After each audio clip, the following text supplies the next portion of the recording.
We kijken hier naar een massief eikenhouten vloer in een appartement. Deze vloer is daarom ook zwevend en niet verlijmd gelegd met, zoals dat hoort, metalen spanveren. In de lengterichting zal de vloer niet veel uitzetten, maar over zo zal de vloer zeker uitzetten. Dus deze kant, dat wordt belangrijk dat die veren goed hun werk kunnen doen. 1,5 centimeter moet je als speelruimte aanhouden. Maar ja, hoe leg je daar nou een nette afdekplint op? Kijk, je kan gaan werken met hele dikke muurplinten. Daar is hier niet voor gekozen.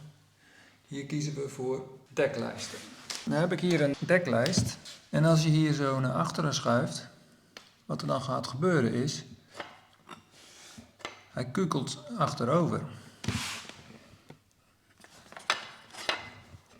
Ja, dan kan je hem wel gaan vastspijkeren op het uiterste randje. Maar dan gaat door de werking van de vloer dit plintje openbarsten. Je kan proberen hem erop te plakken. De vraag is, hoe lang blijft dat zitten? Je kan er ook voor kiezen om aan de achterkant een steuntje te bevestigen. Een voorbeeld daarvan is dit. Gewoon van wat resthout,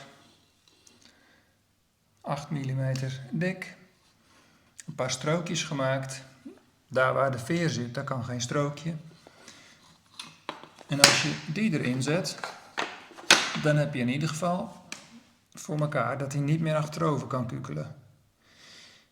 Het enige is, je wil dat hij met de seizoenen, het krimpen, het uitzetten, meegaat.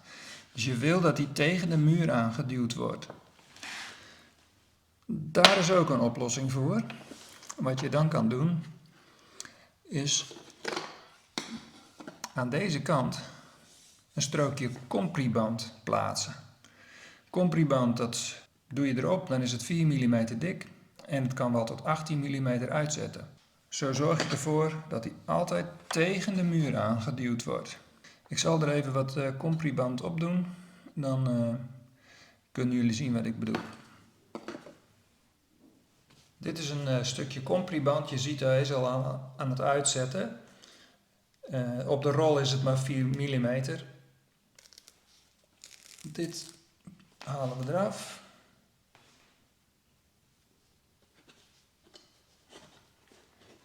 Die plakken we daarop. Deze doen we hetzelfde. Zo. En dan gaan we dat hier plaatsen.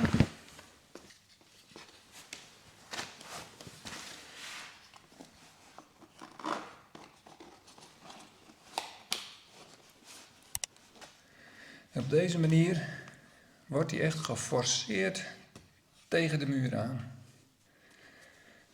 En toch, als het hout uitzet, kan de compriband dat opvangen. En dat is hoe we dat in deze woning overal gaan toepassen.